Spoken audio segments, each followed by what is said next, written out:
ছেলে মাকে ডেকে বলছে, মা, একটা কথা বলি, আমার একটা অনুরোধ রাখবে? তুই চাইলে আমি কি না করতে পারি? বল বাবা, তোর সব কথা আমি রাখবো। তোমার বৌমা বলছে, তোমার তো বয়স হয়েছে, এখন তো তোমার শরীরের একটু বিশ্রাম প্রয়োজন। আর এই বাড়িটা তো খুব একটা ভালো না, ছোট ঝুপড়ি।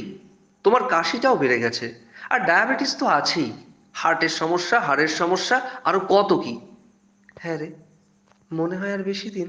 আহ, থামো তোমা, তোমার সব সময় দেখাশোনার জন্য কাউকে রাখতে হবে।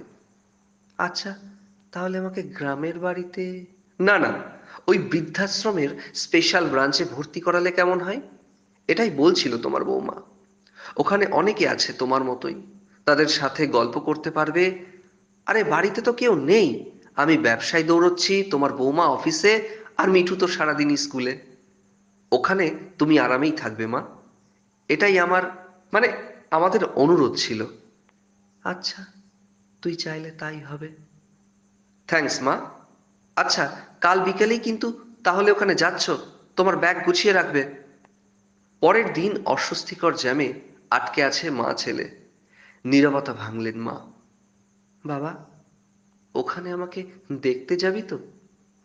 পারলে একটা ফোন কিনে দিস আমাকে। মা, তুমি ফোন দিয়ে কি করবে? আহা, ওখানে ফোন আছে তো। কিছুক্ষণ পরে একটা পাঁচতলা বাড়ির সামনে এসে দাঁড়ালো গাড়ি। আবার বেশ কিছুক্ষণ নীরব থেকে এবার ছেলে বলে উঠল, নামো মা, এটাই তো ওই বৃদ্ধাশ্রম মা। দেখেছো, বলেছিলাম না তোমার পছন্দ হবে। তোমার জন্য দোতলার দক্ষিণের ঘরটা বুক করেছি। টিং ডং, টিং ডং। দরজা খুলল। Happy birthday to you, happy birthday to you, happy birthday dear Ma, happy birthday to you. দরজা খুলতেই চমকে গেলেন মা। আরে, ওই তো তার একমাত্র নাতি আর বৌমা বিশাল একটা কেক নিয়ে দাঁড়িয়ে আছে।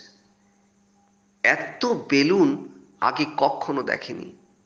এত আয়োজন করে কখনো কেউ তাকে জন্মদিনের শুভেচ্ছাও জানায়নি।